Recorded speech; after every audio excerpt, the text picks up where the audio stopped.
દક્ષિણ ભારતના કેટલાક વિસ્તારોમાં ફેંગલ વાવાઝોડાથી એલર્ટ જાહેર કરવામાં આવ્યું છે।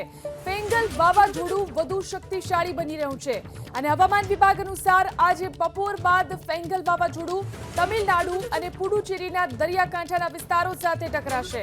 ફેંગલ વાવાઝોડાની અસર અત્યારથી જ જોવા મળી રહી છે। ભારે પવન સાથે ધીમી ધારે વરસાદ વરસવાનું પણ શરૂ થઈ ચૂક્યું છે। તો તમિલનાડુ, કર્ણાટક, પુડુચેરી અને આંધ્રપ્રદેશના કેટલાક વિસ્તારોમાં સ્થિતિ વધુ ખરાબ થવાની શક્યતાને પગલે આજે સ્કૂલ, કોલેજમાં રજા જાહેર કરવામાં આવી છે। હવામાન વિભાગ અનુસાર ફેંગલ વાવાઝોડાના લેન્ડફોલ સમય પવનની ગતિ 70 થી 80 કિલોમીટર પ્રતિ કલાકની હશે।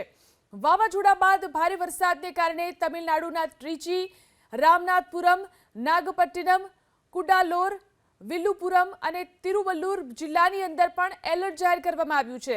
એટલું જ નહીં, કલ્લાકુરીચી, કાંચીપુરમમાં રેડ એલર્ટ, જ્યારે કે તંજાવુર, તિરુવારુર, અરિયાલુર, પેરમ્બલુર અને તિરુવન્નામલાઈમાં ઓરેન્જ, જ્યારે કે અન્ય બાકીના જિલ્લાઓમાં યલો એલર્ટ જાહેર કરવામાં આવ્યું છે।